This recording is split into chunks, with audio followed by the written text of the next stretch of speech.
La continuidad de nuestro noticiero, les dijimos que mientras hablábamos de Bausa, Messi, si vuelve Messi o no a la selección, por lo menos nos estábamos tomando un recreo y lo compartimos por supuesto con ustedes, porque después vienen los temas más pesados, más duros, hablar de la pobreza, por ejemplo. Y sobre esto hemos invitado como tantas veces a Julia Estrada del CEPA para que nos hable sobre este tema. Muy buenas tardes, Julia. Buenas tardes, Víctor Hugo. Tenemos nuevamente los datos de pobreza que en este caso son para el mes de junio. Distintas consultoras ya están estimando pobreza, todas dicen que aumenta. En este caso hemos hecho una actualización para el mes de junio. Quisiera poder ver la primera placa que tiene que ver con los porcentajes. Nosotros recordemos que, para poner un punto de partida, noviembre del año 2015 teníamos 18-19%. En total, a nivel nacional, la estimación que realizamos desde el CEPA, con una estimación de precios que realiza el INDEP, una muy interesante estimación de precios a nivel nacional, da que el Gran Buenos Aires ya tiene un 36,3% de su población en condición de pobreza y en la región pampeana el 28,5%. Región pampeana comprende a el resto de la provincia de Buenos Aires, que no son los 24 partidos que conforman el conurbano, a la provincia de Santa Fe, a la provincia de La Pampa, a la provincia de Entre Ríos, a Córdoba. El promedio que contiene a Gran Buenos Aires de la región pampeana, esto es muy técnico, pero es interesante saberlo, es el 74,5% que mide la encuesta permanente de hogares, que es la EPH. Es una encuesta que el macrismo discontinuó, lo cual impide calcular con certeza los niveles de pobreza. Esta es una aproximación. Por eso decidimos calcular solamente en los lugares en donde hay estimaciones de precios. Nos quedamos con esos números en la mente, aunque hemos cambiado de placa. La pregunta es, ¿el punto de partida en noviembre era para el CEPA qué pobreza, qué porcentaje? 19,8 para Gran Buenos Aires, que es la más alta. En general, a nivel nacional, baja, porque en Gran Buenos Aires tenemos el núcleo en donde la pobreza aumenta. Sigamos, Julia. Es coincidente con el dato de cifra, lo tomamos también de ahí. En Gran Buenos Aires, entre noviembre y junio, de nuevo, hablo de los 24 partidos del conurbano, más la capital federal, 2.277.000 nuevas personas bajo la línea de pobreza, es decir, son nuevos que se incorporan, cuyos ingresos no alcanzan, porque nuestra línea de pobreza se establece, a los 11.000 pesos por hogar. Muy similar a los datos que mencionábamos de la consultora Fiel, una consultora que estuvo siempre muy alejada del kirchnerismo. Y ahora la región pampeana, de nuevo, estas provincias que mencionaba, quizás más favorecidas también por el actual modelo, 303.800 nuevos pobres entre enero y junio. Esto tiene que ver con la estimación de precios, con los niveles de precios con los que contamos.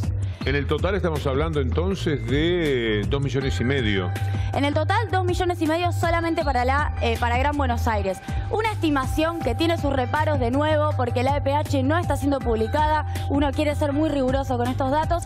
Una estimación posible podría ser cerca de 5 millones de nuevos pobres a nivel nacional, si este porcentaje que mencionaba antes se proyecta a nivel nacional. Digo, es una estimación porque lo que necesitamos es tener la canasta de la EPH, tener la canasta de precios y hacer una proyección correspondiente a lo nacional.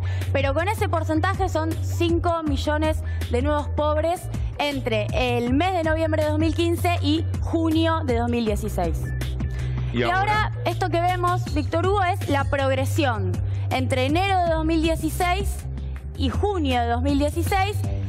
Estas barras, la de color celeste más amplia, es la pobreza, 27%, 28%, 30% en marzo, 32% en abril, directamente o muy directamente correlacionado con el aumento de precios, 32% en mayo, 33,9% en junio. Esto es a nivel nacional. Ahí hay algo positivo, Julia. Los tres últimos escalones están prácticamente iguales, no exactamente, pero da la sensación de que entró en una meseta. Sí, sería la palabra. Es muy preciso el análisis, porque lo que venimos viendo, este es un agregado, pero lo que venimos viendo es que las paritarias están empezando a tener un impacto.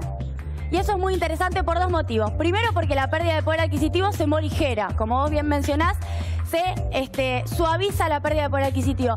Pero hay una segunda razón, hay una segunda motivación, en este caso, para aumentar precios, porque que las paritarias sirvan como nuevo colchón de poder adquisitivo habilitaría a que la inflación no se acabe en este segundo semestre, como viene diciendo también el macrismo, sino que continúe al menos un par de meses más para recién empezar a descender hacia fin de año, principios del año que viene. ¿Por qué? Porque el colchón que dieron las paritarias, que no fueron malas, esto hay que decirlo, en general se negoció por debajo de la inflación, pero el macrismo esperaba que se negocie 25%, como se negoció en algunos casos cerca del 30%, hay un colchón para seguir aumentando precios.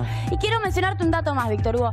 Esto que vemos acá abajo, 3,2, 3,6, 4%, son distintos valores, rondan el 4%, es la población que se ubica un 10% por encima de la línea de pobreza.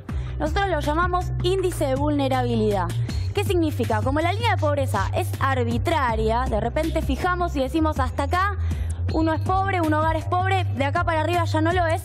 Nos parece importante fijar qué pasa en esa brecha de este 10% por encima de la línea de pobreza, que con mucho aumento de precios o con una paritaria que no se actualiza, de repente pasa a estar por debajo. Bueno, hay un porcentaje muy importante de población, 4%, que nos da que está muy por encima apenas de la línea de pobreza y que si no se recomponen ingresos puede caer por debajo. De todas maneras, Julia, alguna vez habrá que revisar, como el premio Nobel actual de Economía lo ha pedido, esto de determinar la pobreza no debería ser tan solo por una escala en la que hablemos de cuánto cuesta la canasta, por ejemplo, y cuánto se gana, que me parece que es la relación que más se da. Porque si no se pegan saltos demasiado abruptos en materia de pobreza, que tienen que ver con que en marzo alguien cae en la pobreza, pero en junio retorna de la pobreza. ¿Es así lo que digo? ¿Está bien? Sí, está bien, Víctor Hugo, porque lo que se fija es una línea, se llama normativa, medición normativa o medición, como ha dicho González Fraga, pero para desestimar la cantidad de pobres, teórica, porque lo que se fija es un límite y se dice desde acá para arriba o desde acá para abajo. Claro que la medición por ingresos lo que tiene es que te permite comparar con otros países. El conjunto de América Latina mide pobreza por ingresos. Por eso también es importante que Argentina tenga su medición y la muestre. Sería bueno que Todesca pueda publicar tanto la EPH como la medición de pobreza. En segundo lugar, Víctor Hugo, es muy cierto que NBI, necesidades básicas insatisfechas, se mide cada 10 años en el Censo Nacional y la verdad es que te mide estructuralmente si las condiciones cambian o no para esta población que necesita mayor contención. Muchas gracias, Juli.